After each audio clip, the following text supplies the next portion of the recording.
Versudaners, kumaha kabarna? Damang sadina dengan saya si Otong kembali lagi di channel Ningali Film. Pada episode kali ini kita akan membahas alur cerita dari film Battle Towards the Heaven untuk bagian yang keempat. Dan tidak usah berlama-lama lagi, mari kita mulai ceritanya.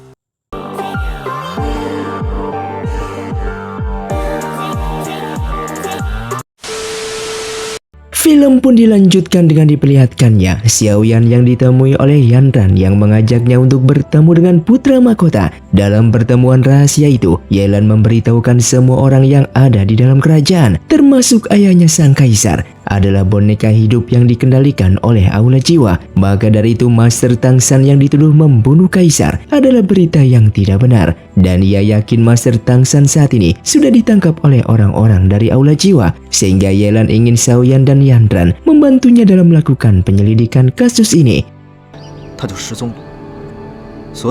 Dengan melalui jalan rahasia, Xiaoyan pun dibawa Yanran menyusup ke istana kerajaan untuk menyelidiki situasi yang ada di sana. Terlihat mereka menyaksikan sendiri para Qasim maupun semua pejabat istana itu sudah bagaikan boneka hidup yang sudah dikendalikan. Namun seketika pengintaian mereka ini ketahuan dan langsung diserang oleh para prajurit.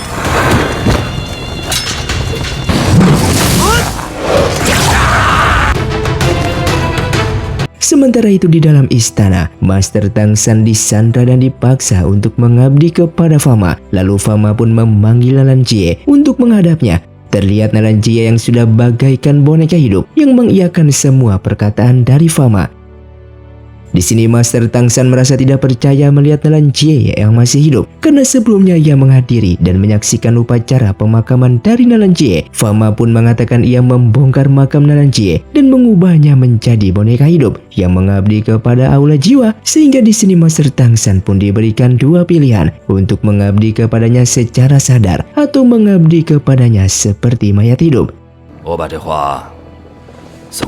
Di sisi lain, Xiaoyan yang gagal atas misi semalam, kali ini ia pun meminta bantuan Sun Er dan Han Xian untuk membantunya menyelinap kembali ke dalam istana. Penyelinapan Xiaoyan kali ini tiba-tiba dihentikan oleh sang kaisar yang berhadapan dengan mereka. Sang kaisar yang jiwanya sudah dikendalikan ini menyerang mereka secara brutal. Hingga pada akhirnya Xiaoyan pun berhasil mengalahkan sang kaisar, di mana terlihat jiwa Fan Lao yang keluar dari tubuh sang kaisar tersebut. Yanran lalu mengambil sebuah batu giok yang tertanam dari tubuh kaisar, bertepatan dengan putra mahkota Yelan yang tiba di sana. Yanran pun menjelaskan bahwa giok kuno ini adalah rahasia keluarga Nalan yang diberitahukan oleh kakeknya. Dulunya Nalan Jie sendiri yang menanam giok ini ke dalam tubuh kaisar agar sang kaisar tidak terlalu terpengaruh oleh sihir jahat dari aula jiwa. Dengan giok itu lalu Yanran membuat kaisar yang pada akhirnya tersadar kembali. Lalu sang kaisar pun memberikan perintah untuk memilih hari agar ia bisa menyerahkan tahtanya kepada putra mahkota. Kaisar juga berterima kasih kepada mereka yang sudah menolongnya dan akan menutup istana kerajaan untuk sementara waktu dalam rangka melakukan penyelidikan menyeluruh terhadap aula jiwa yang telah menguasai istana selama ini. Sekembalinya dari istana, Xiaoyan menemui Yao Chen dan menceritakan pedang kubus bajanya yang memancarkan aura kemerahan setelah terkena darah dari Fan Lao yang ada di tubuh kaisar sebelumnya. Yao Chen yang mencoba menelitinya untuk sesaat, tiba-tiba saja ia merasakan sesuatu dan melarang Xiaoyan untuk tidak menggunakan senjata ini kembali. Dikarenakan senjata ini merupakan senjata penghancur jiwa yang dulunya digunakan oleh pemimpin aula jiwa, sehingga ia memperingati Xiaoyan yang akan menjadi haus darah ketika menggunakan pedang tersebut. Akan tetapi himbauan itu tidak diterima oleh Xiaoyan yang selalu ingin memakai pedang tersebut. Singkatnya putra mahkota Yelan pun naik tahta menjadi kaisar, dan Xiaoyan yang mau diberikan hadiah olehnya hanya meminta satu hal darinya. Xiaoyan meminta agar Yelan membersihkan nama Master Tangsan dan mencari cara untuk menemukan Master Tangsan yang sampai sekarang masih menghilang. Yelan yang tentunya setuju dengan permintaan tersebut lalu memanggil penasihat Fama untuk menghadapnya. Setelahnya Yelan mengadakan sebuah acara yang menjamu semua murid akademi dengan memperlihatkan sebuah lukisan yang dulunya dibuat oleh Dewa Petarung. Kisahnya lukisan gunung ini setiap 6 tahun sekali bisa dimasuki dan hari ini bertepatan dengan hari lukisan gunung itu terbuka. Maka dari itu semua murid diberikan kesempatan untuk masuk ke dalam lukisan gunung ini untuk mengambil obat-obatan yang berharga yang ada di dalamnya. Dengan waktu mereka yang terbatas untuk memasuki lukisan tersebut, pintu lukisan ini akan secara otomatis tertutup kembali dalam waktu 2 jam sejak pertama kalinya dimasuki. Maka dari itu jika dalam waktu 2 jam mereka tidak kembali, maka orang itu akan selamanya terjebak di dalam lukisan itu hingga 60 tahun ke depannya. Saat pintu lukisan ini terbuka kembali, Ilan juga memperingati agar mereka hanya memetik di bagian depan gunung saja dan menghindari bagian belakang gunung yang berbahaya. Saat itu teman-teman Xiaoyan yang sedang mengejar seekor naga tanah kucing yang langka dan secara tak sadar malah mengarah ke belakang gunung yang berbahaya. Terlihat Xiaoyan dan Sun Er yang ingin memperingati mengejar ke sana, sehingga tibalah mereka ke sebuah gua dan dikejutkan dengan betapa banyaknya barang-barang yang berharga yang ada di sana,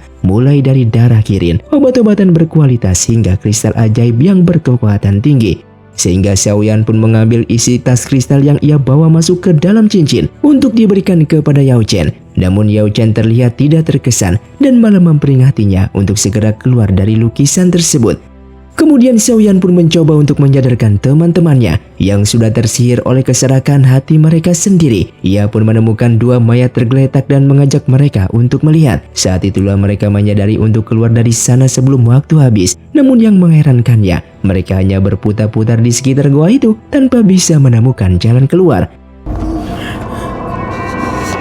Setelah berputar belasan kali, mereka pun mulai panik dan bertengkar menyalahkan satu sama lainnya. Hingga Xiaoyan yang menyadari satu dari mayat yang ada di sana telah menghilang. Sehingga Xiaoyan merasakan ada seseorang yang mengawasi mereka dan menangkap seorang kakek tua yang berpura-pura menjadi mayat sebelumnya. Kakek itu pun menceritakan ia yang sudah masuk ke dalam lukisan ini sejak 60 tahun yang lalu. Serta ia yang tidak berniat untuk meninggalkan tempat ini yang sudah bagaikan rumah baginya. Kemudian kakek itu menunjukkan jalan keluar dari goa itu kepada mereka, sementara waktu sudah sangatlah menipis.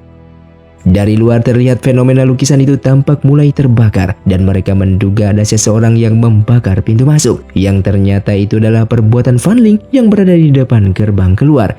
Xiaoyan yang tiba di sana melihat murid-murid lainnya yang tidak berani menuju gerbang dikarenakan diselimuti oleh kabut beracun yang dibuat oleh Fan Ling.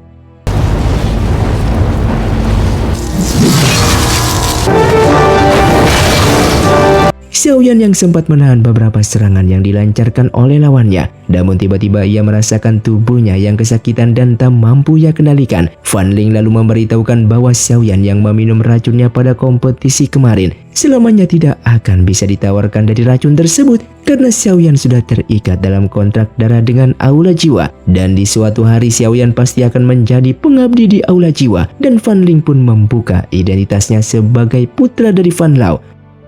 Melihat Xiaoyan yang tidak berkutik, Sun Er ke sana dan bertarung dengan Fan Ling sambil mengingatkan tentang barang yang berharga diberikan oleh Yixian kemarin, sehingga Xiaoyan pun mengeluarkan dan meramu kristal hijau anti racun tersebut.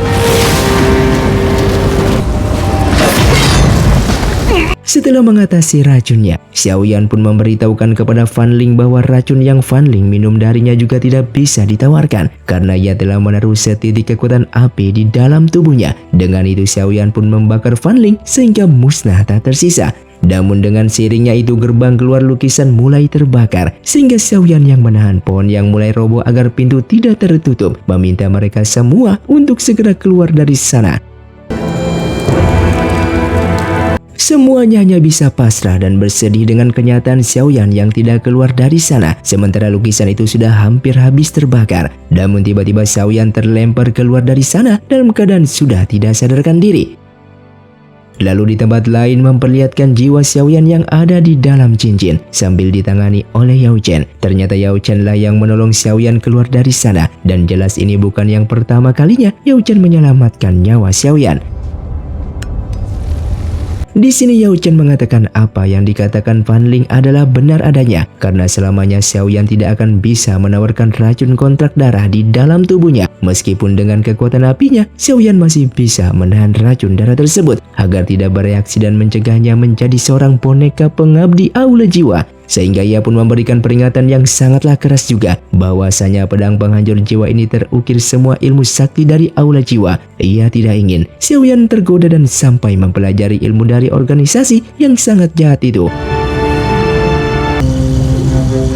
Tak lama setelah kejadian tersebut, Kaisar Yelan mendapati ayahnya yang meninggal dunia, dan di saat upacara kematian digelar, tiba-tiba terjadi fenomena peti mati ayah Yelan yang terbuka, dan semua orang yang ada di sana juga tiba-tiba pingsan kecuali Yelan. Dari dalam peti melayanglah mayat ayah Yelan yang keluar dan menatapnya, yang ternyata mayat itu dirasuki oleh Fan Lao yang ingin berkomunikasi dengannya. Fan Lao memberitahukan fakta bahwa 5 klan aliansi yang semakin hari semakin melemah kekuatannya, sementara kekuatan dan pengaruh aula jiwa di semua benua semakin menguat. Sehingga ia pun menjanjikan Yelan tidak hanya bisa menjadi seorang kaisar dari kerajaan Joyun, akan tetapi Yelan juga bisa menjadi seorang kaisar yang menguasai seluruh dunia. Asalkan Yelan mau mengabdi kepadanya, maka semua yang diinginkan Yelan bisa dipenuhi. Meski tawaran itu sangatlah menggoda, Yelan tetap menolaknya dan menegaskan permusuhannya tersebut dengan aula jiwa.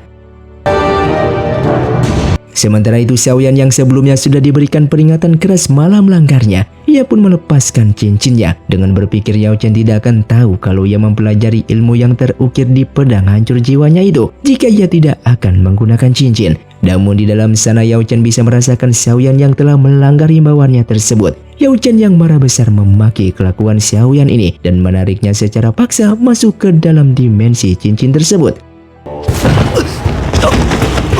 Di sini Yao Chen yang sangat kecewa sementara Xiaoyan terus membela dirinya dengan mengatakan ia terpaksa belajar ilmu aula jiwa karena ia ingin menggunakan ilmu tersebut untuk menemukan Master Tang San yang sampai sekarang tidak diketahui keberadaannya. Ilmu aula jiwa yang ia pelajari ini bisa melepaskan rohnya untuk menghilang dan menemukan siapapun yang ia inginkan. Terlihat Xiaoyan yang berkali-kali berjanji ia tidak akan menjadi orang yang jahat maupun menjadi pengabdi aula jiwa seperti yang Yao Chen takutkan. Akan tetapi Yao Chen tidak memberikan persetujuannya dengan memintanya untuk membuang cincinnya dan tidak pernah mencarinya lagi. Setelah keluar dari sana, Xiaoyan malah meneruskan aksinya tersebut untuk mempelajari ilmu pelepas roh itu, dan pada akhirnya ia pun langsung bisa menemukan keberadaan Master Tang San. Dalam wujud astralnya itu, ia pun menyaksikan Master Tang San yang sedang disandra oleh Fama. Sampai pada hari ini pun Master Tang San tetap tidak gentar dengan ancaman Fama dan menolaknya untuk mengabdi dirinya kepada aula jiwa. Lalu Fama pun memberikan ancaman terakhir bahwa besok merupakan hari terakhir Master Tang San membuat keputusan karena besok Fan Lao akan menemuinya kembali. Menyaksikan semua itu dengan jiwanya, Xiaoyan pun memberitahukan teman-temannya dan mereka merencanakan aksi untuk menyergap Fama di keesokan harinya. Singkatnya esok hari pun tiba, terlihat Fama mendapatkan tamu dari kelima anak akademi Jianan yang mengunjunginya dan Fama pun meminta Master Gu untuk bersembunyi di sana, yang artinya Master Gu di sini juga merupakan bagian dari pengabdi aula jiwa. Namun kedatangan mereka ini justru membuat Fama pergi dari sana dan menemui Fan Lao dengan menceritakan jika orang yang telah membunuh Fan Ling, putra dari Fan Lao, sedang berada di sini. Namun Fan Lao memberitahukan bahwasanya Xiaoyan sudah terikat dengan kontrak darahnya. Walaupun bukan sekarang, ke depannya Xiaoyan pasti akan menjadi bagian dari aula jiwa. Untuk itu Fan Lao tidak ingin mengambil nyawa Xiaoyan dan ia juga tidak butuh pengabdian dari Master Tang San, sehingga ia meminta Fama untuk melepaskan Master Tang San tersebut. Setelah itu Fama pun memberikan obat kepada Master Tang San yang tak sadarkan diri dan menghajarnya dengan sebuah pukulan. Lalu ia pun menemui Xiaoyan dan memberitahukan bahwa Master Tang San telah berhasil ia temukan. Xiaoyan yang tahu itu adalah kebohongan, menanyakan bagaimana Master Tang San bisa ditemukan, dan Fama pun memperlihatkan bekas tapak darah pada dada Master Tang San. Sayangnya saat Master Tang San terbangun, sepertinya ingatannya yang diculik telah dihapus oleh Fama. Lalu Xiaoyan pun memutuskan untuk kembali ke akademi.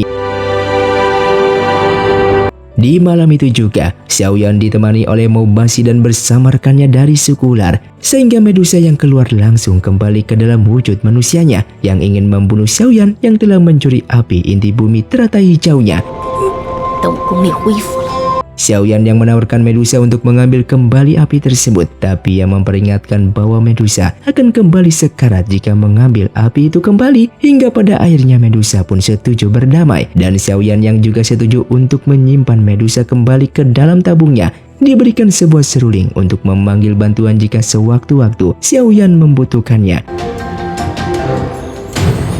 Setelahnya Xiaoyan yang kembali ke akademi, dan ia pun kembali menggunakan teknik pemisah rohnya, sehingga kali ini ia melihat 3 orang pengkhianat yang bekerja kepada aula jiwa sedang berdiskusi. Bahkan ia sedikit emosional saat mendengar Master Han Feng yang ingin membunuhnya, sehingga hal ini membuat Fama bisa merasakan adanya jiwa seseorang yang mengawasi mereka. Meskipun mereka mengetahui sedang diawasi dengan teknik pelepas rohnya, Fama mengira itu adalah ulah dari petinggi aula jiwa, karena ilmu itu adalah ilmu khas dari aula jiwa. Fama lalu melakukan kunjungan ke Akademi Jianan, membuat diskusi dengan para master bahwa Master Tangsan merupakan seorang pengkhianat. Terlihat Master Tangsan yang tampaknya kehilangan ingatan dan tampaknya terlihat bodoh itu tidak mampu membela dirinya ketika disidang di hadapan mereka semua. Atas hal ini Master Tangsan pun dinonaktifkan statusnya sebagai seorang master pembimbing di akademi dan dijadikan sebagai pekerja rendahan. Kemudian Xiaoyan yang mendekati Master Tangsan memintanya untuk berhenti berpura-pura sambil memberitahukan dirinya yang mengetahui kalau Fama, Master Han Feng dan Master Gu yang merupakan pengkhianat sebenarnya. Namun terlihat Master Tangsan yang sama sekali tidak memberikan respon. Malah atas hal ini Master Han Feng menggunakan kesempatan tersebut untuk menyidang Xiaoyan yang berbicara secara diam-diam dengan Master Tangsan merupakan komplotan dari Master Tangsan, sehingga Xiaoyan pun dijadikan tersangka sebagai mata-mata aula jiwa dan dikurung di dalam menara yin yang sangatlah panas. Tak hanya itu, semua teman-teman Xiaoyan juga dikurung di sana. Mereka semua tertuduh sebagai komplotan dari Master Tangsan. Dalam keadaan terdesak itu, Xiaoyan pun meniupkan seruling untuk memanggil bantuan Maubasi yang muncul seketika itu juga. Dan di sini Maubasi memberikan petunjuk bahwa di bawah larva gunung berapi ini ada seekor ular raksasa yang merupakan nenek moyang ular. Dari petunjuk itu Xiaoyan pun memanggil dan meminta bantuan kepada ular tersebut. Seketika ular itu pun membuat guncangan besar yang menyebabkan gempa. Para penjaga yang ketakutan melarikan diri keluar dari menara tersebut. Sang Master Han Feng dan Master Gu tiba di sana dengan mengetahui jika tawanan telah menghilang. Setelah mempelajari tempat itu untuk sesaat, Master Gu menyimpulkan Xiaoyan dan yang lainnya kabur melalui terowongan bawah tanah yang bisa menembus hingga ke hutan hitam. Dan Master Han Feng pun segera memberikan perintah agar para penjaga mengepung hutan hitam tersebut. Sementara itu Xiaoyan dan yang lainnya memang benar melewati terowongan gunung berapi itu bersama dengan Master Tangsan yang ternyata selama ini hanya berpura-pura kehilangan ingatannya. Setelah menelusuri gua bawah tanah gunung berapi yang panjang itu, mereka malah menemukan para penjaga yang berpatroli di depan hutan. Di sini Master Tangsan yang telah kehilangan semua kekuatan Qi-nya menganjurkan mereka untuk terus berjalan mencari jalan keluar yang lainnya juga. Di sisi lain, Master Han Feng dan Master Gu semakin menuduh Xiaoyan dan juga Master Tangsan sebagai orang dari aula jiwa. Lalu Master Ruolin dan juga master lainnya yang sedikit membela Xiaoyan malah juga ikut dituduh sebagai komplotan. Lalu Ruolin dan master lainnya pun ditangkap sebagai tahanan. Singkatnya, setelah 3 hari menyusuri terowongan gunung berapi itu, secara ajaib Xiaoyan dan yang lainnya tiba di sebuah tempat yang layaknya sebuah penginapan. Para pelayan melayani mereka dengan ramah dan memberitahukan tempat ini adalah lembah penjahat. Master Tangsan lalu bercerita bahwa selama ini ia mengira tempat ini hanyalah mitos belaka. Akan tetapi, rupanya tempat ini benar-benar ada. Lembah penjahat ini terletak di bagian terbawah bumi dan merupakan tempat berkumpulnya para penjahat buronan yang konon katanya setelah tiba di sana tidak ada seorang pun yang bisa keluar dari sana. Di saat mau membayar makanan yang mereka santap, lembah itu ternyata tidak menerima uang dan tagihan makanan tersebut harus dibayar dengan 2 buah pertarungan arena. Sebelum dibawa ke arena, pelayan itu meminta mereka semua untuk memakai topeng karena tempat ini tidak memperdulikan asal-usul maupun identitas dari setiap orang. Di dalam arena diperlihatkan Han Xian yang mengalahkan lawannya.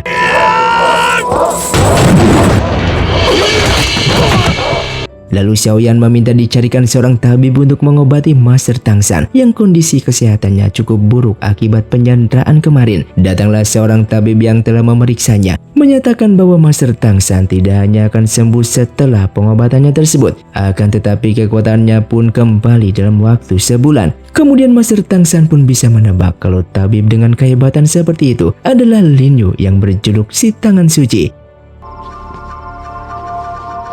Xiaoyan yang kembali mendapatkan 2 tiket pertarungan arena atas tagihan jasa pengobatan Lin Yu. Sebelum pergi, Lin Yu memberikan peringatan bahwa semua aura tubuh Xiaoyan ini telah diselimuti oleh aura kejahatan. Xiaoyan tentunya tahu peringatan ini merujuk pada dirinya yang telah berlatih ilmu dari aula jiwa. Kemudian Master Tangsan lalu memperingatinya lebih jauh bahwa Xiaoyan seharusnya sudah sakit-sakitan dengan diselimuti aura jahat, sehingga ia yakin jika ada seseorang yang menjaga Xiaoyan selama ini agar Xiaoyan yang terhindar dari sakit-sakitan tersebut. Xiaoyan yang baru menyadari kalau orang-orang yang telah secara diam-diam menjaganya selama ini adalah Yao Chen. Ia pun masuk ke dalam cincin. Akan tetapi seketika pavilion indah di sana telah berubah menjadi gurun tandus, dan bahkan Yao Chen pun tidak pernah muncul kembali semenjak Xiaoyan mulai mempelajari teknik pemisah roh tersebut. Setelahnya Xiaoyan yang akan membayar tagihan pengobatan Master Tangsan, ia pun masuk ke dalam arena untuk mengalahkan lawannya.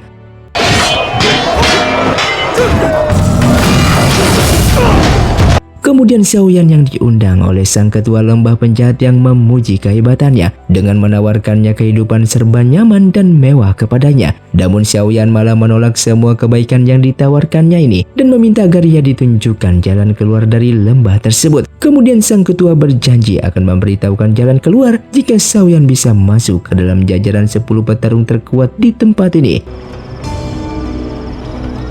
Xiaoyan yang menyepakati tantangan itu lalu masuk ke dalam cincinnya. Namun Yao Chen tidak ingin bertemu dengannya. Merasa putus asa, Xiaoyan pun melepaskan cincin tersebut dan kembali mempersembahkan darahnya untuk mempelajari ilmu dari aula jiwa.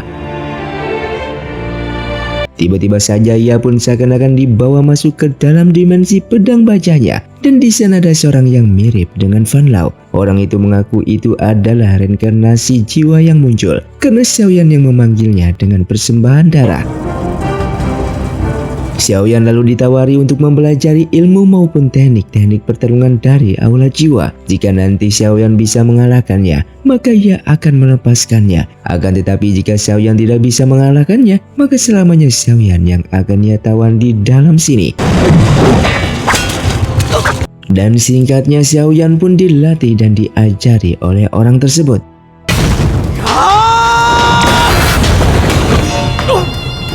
Namun di sisi lainnya, Xiaoyan disemangati untuk memupuk kebencian dari dalam hatinya agar bisa meningkatkan kekuatannya menjadi lebih kuat lagi. Lalu perubahan sikap Xiaoyan ini mulai terlihat oleh Sun Er yang menegurnya dengan keras. Bahkan Xiaoyan yang sudah sangat terobsesi dengan kekuatan aula ini, sang master pun mengingatkannya kembali bahwa cincin yang dipakai oleh Xiaoyan tersebut adalah sumber kebaikan untuk melawan aura kegelapan yang telah menyelimutinya ini. Master Tangsan terlihat mengerti apa yang dialaminya selama ini, mengatakan Xiaoyan haruslah mengatasi iblis dari dalam hatinya tersebut, bahwa kemenangan terbesar yang bisa dicapai oleh seseorang adalah dengan mengalahkan dirinya sendiri. Atas nasihat itu Xiaoyan pun meminta maaf kepada Sun Er. Walau tampak kecewa padanya, Sun Er selalu memberikan dukungan terbaik untuknya. Setelah itu Xiaoyan pun masuk kembali ke dalam dimensi pedangnya untuk berlatih. Kali ini ia diajari teknik pertarungan yang sangat mematikan.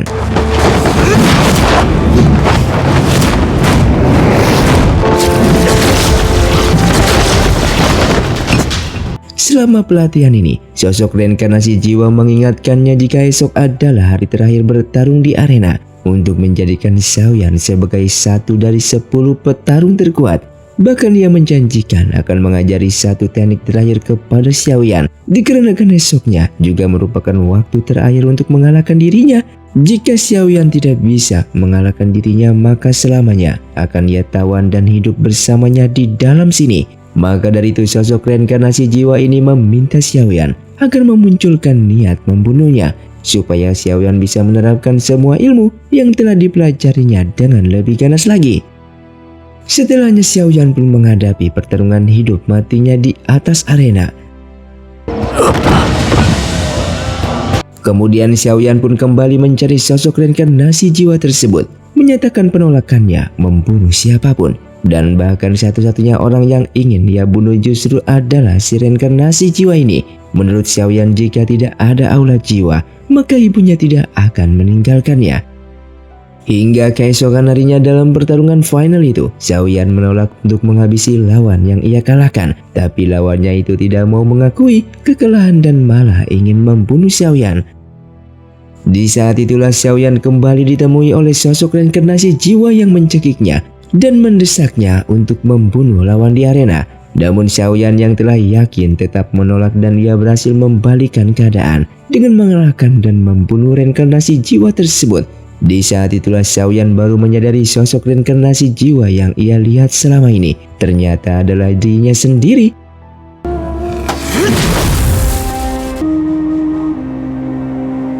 Kemudian ia pun lalu masuk ke dalam cincin untuk mencari Yao Chen. Di tengah badai gurun itu, Xiaoyan masuk ke dalam gubuk kecil dan menemukannya Yao Chen yang sedang menjaga setitik api. Xiaoyan yang berlutut meminta maaf, menyatakan ia telah menyadari kesalahannya selama ini dan berjanji tidak akan lagi mempelajari ilmu dari aula jiwa. Xiaoyan juga mengetahui bahwa selama inilah Yao Chen yang telah mengorbankan diri untuk melindunginya dari semua aura jahat di aula jiwa. Yao Chen mengatakan setitik lampu yang dijaga ini melambangkan kehidupan Xiaoyan. Selama lampu ini menyala, maka Xiaoyan akanlah tetap hidup.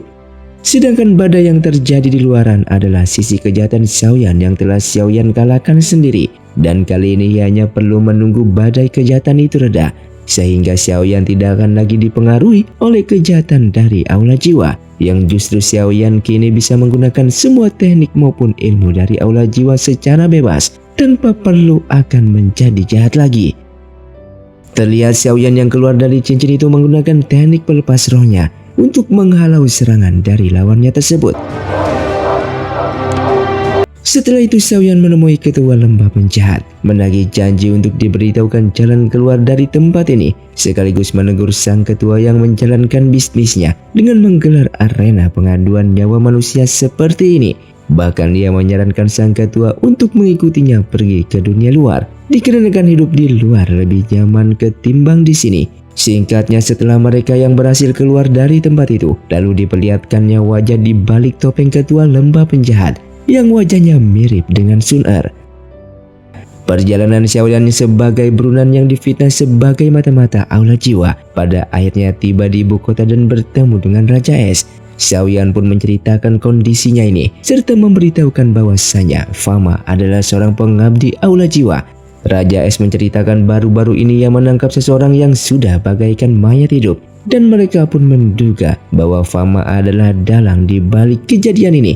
Sehingga Raja Es meminta Xiaoyan untuk menunggu isyarat tiupan peluitnya karena ia sendiri yang akan menyelinap ke kediaman Fama untuk mencari tahu. Terlihat Raja Es yang menyelinap menjadi mayat hidup itu, tapi tindakannya tersebut ketahuan.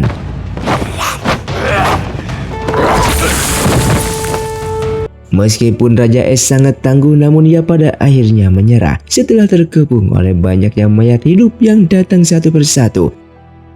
Di hadapan Fama, sang Raja Es ini berpura-pura menyerahkan diri, namun seketika itu juga ia menyerang dan berhasil membunuh Fama. Akan tetapi seketika itu Fama justru muncul kembali dan sang Raja Es ini pun kembali membunuhnya. Namun setelahnya Raja Es kembali bertemu dengan Fama yang menyambutnya, hingga pada akhirnya Raja Es pun menyerah dan diikat di sebuah tempat penyiksa. Di sini Fama mengancam akan menjadikan Raja Es sebagai bonekanya. Lalu Fama yang menemukan peluit Raja Es pun meniup peluit tersebut. Xiaoyan yang mengira itu adalah Raja Es, ia pun segera tiba di sana. Akan tetapi secara tiba-tiba Fama yang terlihat menguasai ilmu membelah diri itu langsung menyerang dari belakang, sehingga Xiaoyan dan Raja Es ini pun berhasil ditangkap. Xiaoyan yang penasaran akan kemampuan Fama ini, ia pun bertanya tentang ilmu apa yang dipelajari oleh Fama. sampai bisa membelah diri seperti ini. Di sini Fama pun memberitahukan jika ini adalah teknik membelah jiwa. Xiaoyan yang juga mempelajari ilmu tersebut langsung menyerang Fama dari belakang.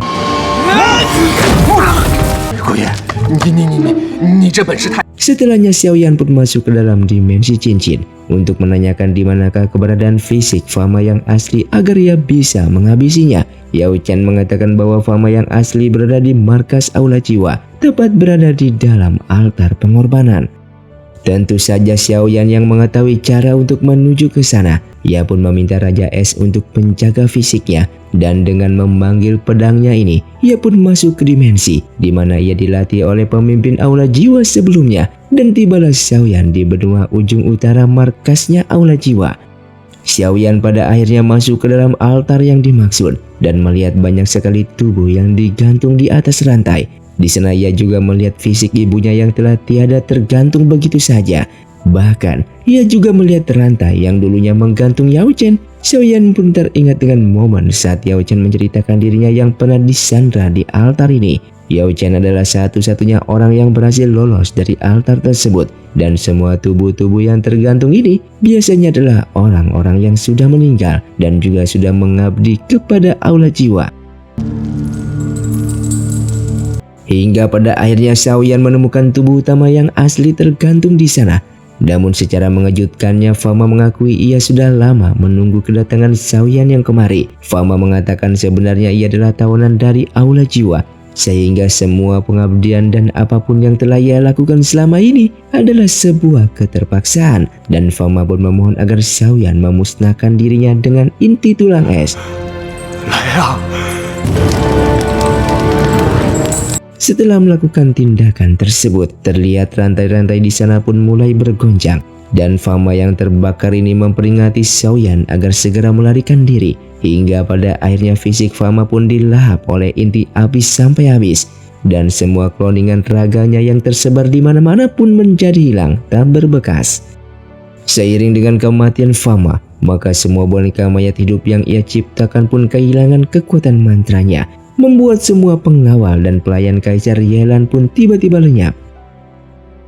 Dan pada akhirnya Kaisar Yelan itu pun membersihkan nama Master Tangshan yang telah difitnah, sehingga status Master Tangshan sebagai Master Pembimbing di Akademi Jianan ini pun dipulihkan.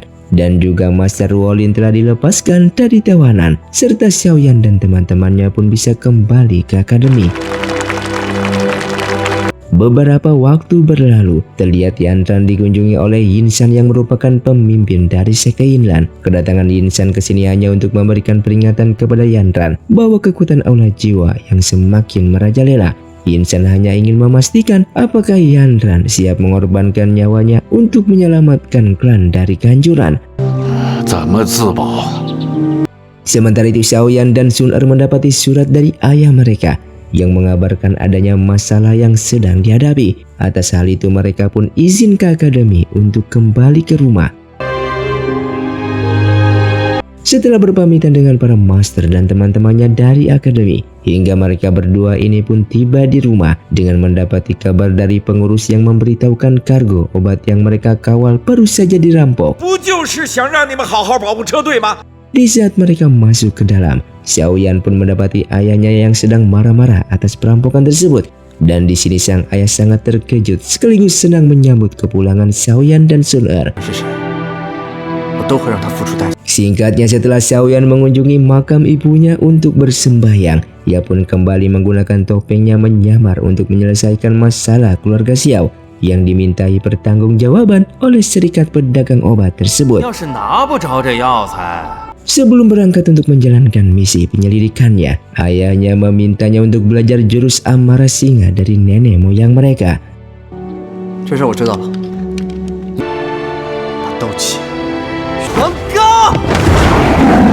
Setelah itu dengan identitas samarannya, ia pun memimpin pengiriman obat tersebut. Xiaoyan yang sadar bahwa mereka sedang diawasi dan akan diserang ini, dengan segera ia pun terbang ke belakang lawan. Di sini Xiaoyan menegur keras mereka karena tujuan utama orang-orang ini bukanlah merampok, melainkan untuk membunuh para pengawal keluarga Xiao yang tidak memiliki kekuatan tenaga dalam. Setelahnya orang itu pun mengakui berasal dari kelompok serigala dan Xiaoyan pun menuju ke markas kelompok tersebut. 等我回来。 Terlihat kelompok yang banyak gaya dengan memamerkan semua jurus yang bisa dia mainkan langsung dikalahkan Xiaoyan dengan hanya satu pukulan.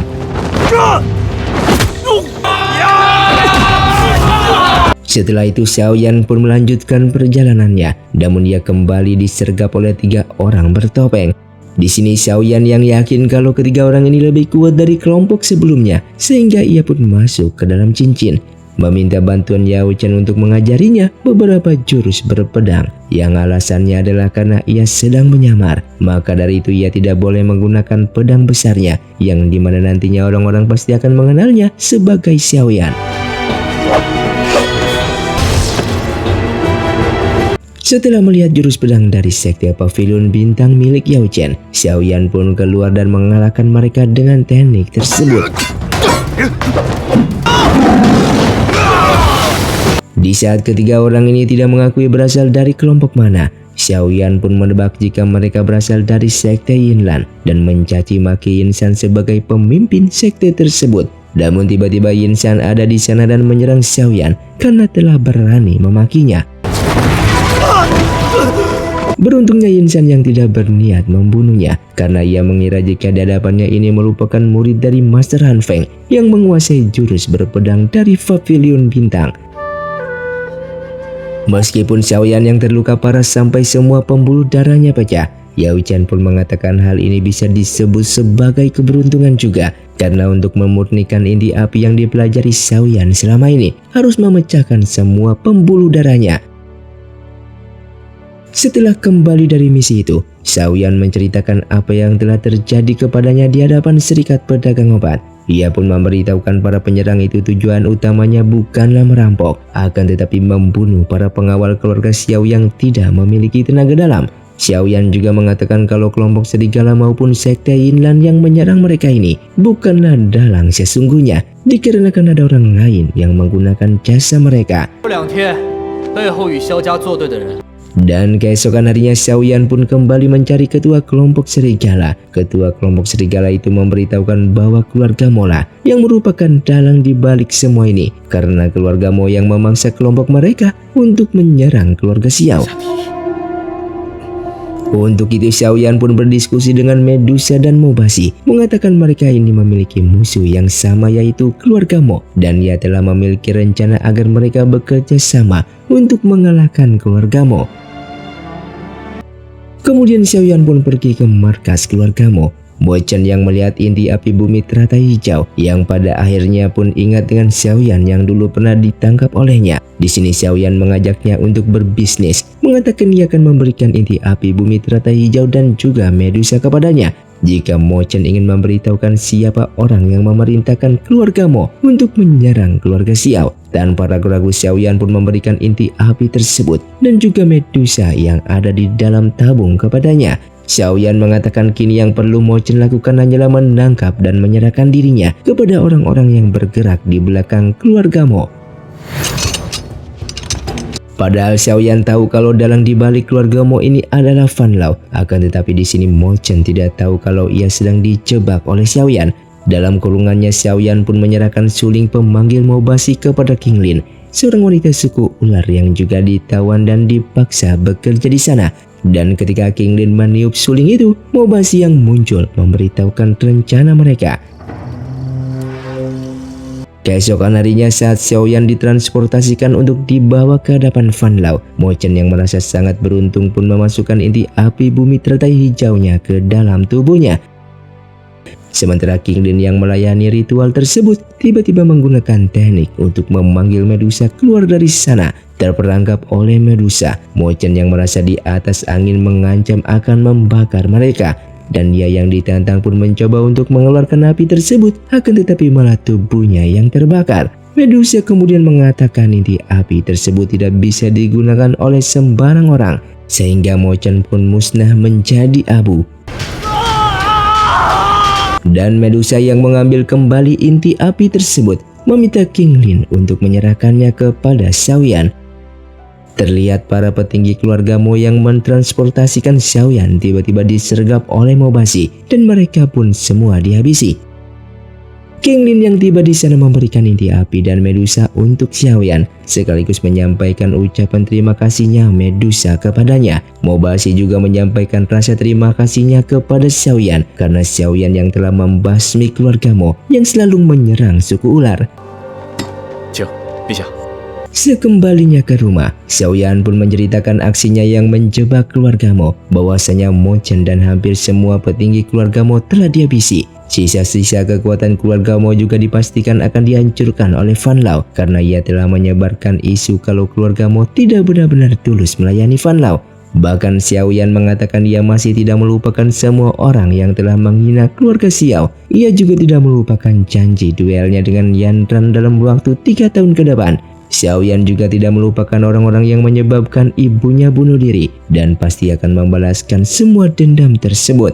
Terlihat ayahnya yang tidak setuju dengan ucapan putranya yang berapi-api itu, di mana Xiaoyan merasa ada yang aneh dengan ayahnya yang dirasanya telah menjadi seorang penakut. Hingga keesokan harinya sang ayah pun membuka perpustakaan keluarga Xiao dan mewariskan ilmu berkategori langit ataupun jenis ilmu tingkatan tertinggi lainnya kepada Xiaoyan.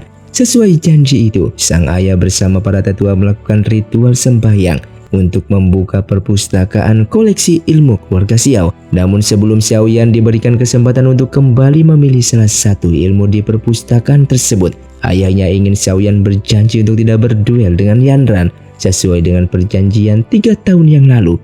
Di sini Xiaoyan lebih memilih untuk tidak mempelajari ilmu keluarganya ketimbang ia harus membatalkan janji duelnya dengan Yan Ran. Setelah kejadian itu, tiba-tiba Xiaoyan yang terbangun di dalam perpustakaan yang sedang terbakar. Ia bergegas berlari keluar dan menemukan beberapa tetua dan para penjaga yang ada di sana telah tewas semua. Ayahnya bersama tetua lainnya yang tiba di sana menuduh Xiaoyan yang telah melakukan semua ini. Terkejutnya Xiaoyan dengan menepis tuduhan yang tidak benar itu. Xiaoyan hanya bisa menangis. Akan tetapi di balik punggungnya, ia menemukan ada 2 gulungan ilmu yang ia selipkan di pinggangnya, yang membuatnya kembali tersudutkan sebagai orang yang telah mencuri ilmu dan membunuh semua orang yang di sini serta membakar perpustakaan keluarga. Kecewa dan sangat bersedih, sang ayah pun mengusir Xiaoyan pergi dari sana dan menyatakan kelak bahwa Xiaoyan bukanlah lagi bagian dari keluarga Xiao. Kemudian Sun Er yang datang ke sana memberikan dukungannya kepada Xiaoyan, menyatakan dia akan pergi bersama Xiaoyan. Setelah ditinggal oleh ayahnya, Xiaoyan pun mengaku ia tidak ingat apapun yang terjadi padanya dan tiba-tiba saja terbangun dengan kondisi seperti ini. Dan film pun bersambung. Terima kasih untuk kalian yang sudah menonton video ini sampai habis. Sampai jumpa di video selanjutnya. Saya pamit ulang dari Ningali Film. See you, tunggu diri dan salam Suntaners.